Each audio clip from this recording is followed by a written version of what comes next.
जय माँ काली। हमेशा इस बात पर ध्यान दो कि तुम कितना चल पाए, बजाय इसके कि अभी कितना चलना बाकी है। नहीं समझे? चलिए समझते हैं। हमें इस बात पर ध्यान देना है कि हमने कितनी साधना कर ली, कितना पूजा व्रत किए, कितना हम भगवान को याद करते हैं।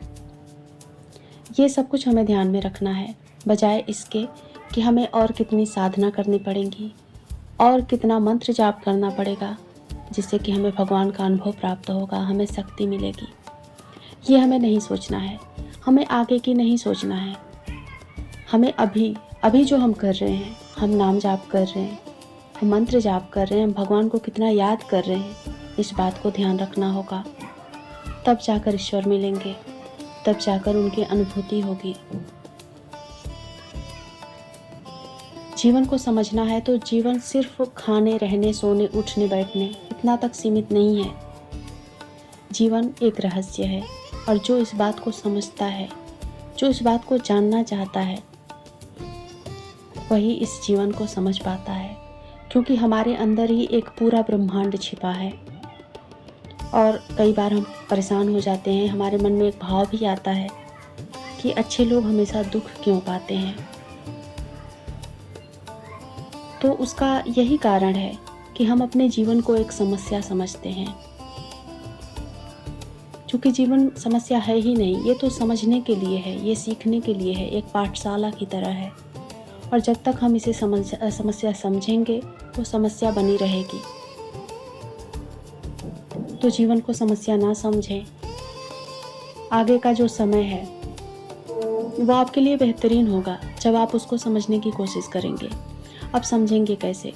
देखिए, कुछ समय अपने लिए निकालें, कुछ समय मौन रहें, कुछ ऐसी साधनाएं चुनें जिसमें आप मौन रहकर अपनी आत्मा से संवाद कर पाएँ, अपने आप से बातें कर पाएँ। आप कौन हैं? जब आप इसी चीज़ को बार बार हिट करेंगे, बार बार इस चीज़ को अपने आप से पूछेंगे, अपनी आत्मा से पूछेंगे, एक दिन जवाब जरूर आएगा। और ये मैं अपने अनुभव से बता रही हूँ। अब देखिए ना, मैंने बहुत सारे ऐसी जगहों पर काम किया जो मेरे लिए था ही नहीं। और सोशल मीडिया की मैं बात करूँ तो इस पे भी अलग अलग तरीके की मैंने वीडियो अपलोड की, पर मुझे हर बार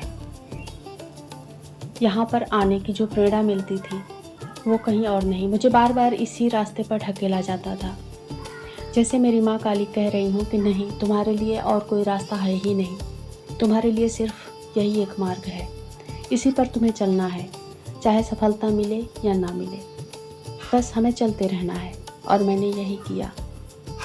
जब आप उनके बताए अनुसार चलना शुरू कर देते हो, और मैंने कहा ना कि अपनी आत्मा से संवाद जब हम करना शुरू करते हैं तो हमारा जो जीवन है उसको हम समझ पाते हैं।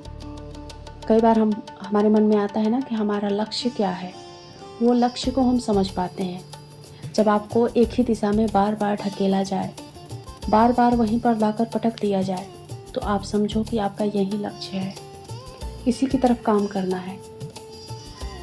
चाहे कितने भी कष्ट आए, चाहे कितनी भी परेशानियां आए, फिर जब आप उस रास्ते पर चलना शुरू कर दोगे तो धीरे धीरे सब कुछ सरल हो जाएगा, सब कुछ आसान हो जाएगा। देखिए, कष्ट में और सुख में एक ही अंतर है। जब हम कष्ट में होते हैं तो हम ये सोचते हैं कि हमें ये सब कुछ क्यों मिला, हमें इतना दुख क्यों मिला।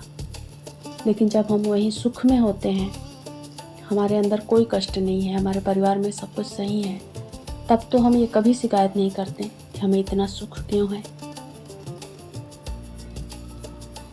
जब हम दुख में होते हैं, कष्ट में होते हैं, तो हमारी आस्था डगमगाती है, हमारा विश्वास इधर का उधर हो जाता है, कभी कभी तो पूरी तरह से ख़त्म हो जाता है। लेकिन वहीं अपार सुख मिल जाए, आपको लॉटरी लग जाए, धन का अंबार लग जाए आपके घर पे, आप ये कभी नहीं बोलोगे, मैं ही कभी नहीं बोलूँगी मुझे इतना सुख कैसे मिल गया। तो आप हमेशा एक समान रहने की कोशिश करें। और सबसे बड़ी बात, मौन साधना करें। मौन साधना में अपनी आत्मा से संवाद करें, भगवान से हर पल प्रार्थना करें, हर पल उनका नाम जाप करें। क्योंकि प्रार्थनाएं कभी बेकार नहीं जाती। हर पल जो आप नाम जाप करते हो वो आपके अकाउंट में बढ़ते ही जाएगा, उसका ब्याज पे ब्याज, वो कम नहीं होगा और एक दिन उसका फल आपको ज़रूर मिलेगा।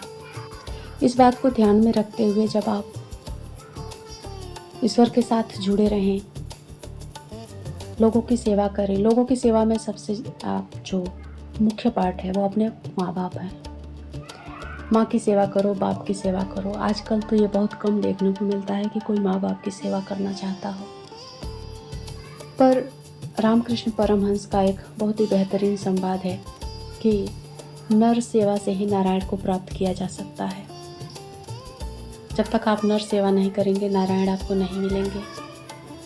तो आप दूसरे नर को, दूसरे मनुष्यों को ढूंढने क्यों जाए? अपने घर के लोगों को इज्जत दें, घर के लोगों की सेवा करें। कई बार हम अपने सांसारिक जीवन को बोझ समझने लगते हैं। हमें लगता है कि ये सांसारिकता हमें पीछे ढकेल रहा है, हमारी साधना को रोक रहा है, हमें आगे नहीं बढ़ने दे रहा है। तो हम इसे बोझ जब तक समझेंगे, ये बोझ ही लगेगा। जब तक आप ये ना समझो कि ये हमारे ही कर्मों के फल है। इसका चुनाव हमने किया था। ये हमारे सभी जो परिवार के लोग हैं वो हमारे द्वारा चुने गए हैं। किसी का कुछ कर्जा हमारे ऊपर बाकी है, किसी का कुछ कर्जा हमारे ऊपर बाकी है, और जब तक हम इसे पूरा भर ना दें तब तक हमें मुक्ति नहीं मिलने वाली। फिर से अगला जन्म मिलेगा, फिर से अगला जन्म मिलेगा, और ये जीवन चक्र से मुक्त नहीं हो सकते। तो ये जब हम स्वीकार कर लेते हैं तो आप देखेंगे सब कुछ आसान हो जाता है, सब कुछ सरल हो जाता है। तो आप सांसारिकता को बोझ ना समझते हुए साधना करें, मंत्र जाप करें, नाम जाप करें, पर उतनी ही रिस्पेक्ट, उतनी ही इज्जत अपने परिवार वालों को दें जितना कि आप दूसरे पर्सन को, दूसरे गुरु को दे सकते हैं, अपने भगवान को दे सकते हैं। क्योंकि हर इंसान में भगवान ही तो है, हर आत्मा परमात्मा से तो निकल कर आई है। हम ये भूल जाते हैं।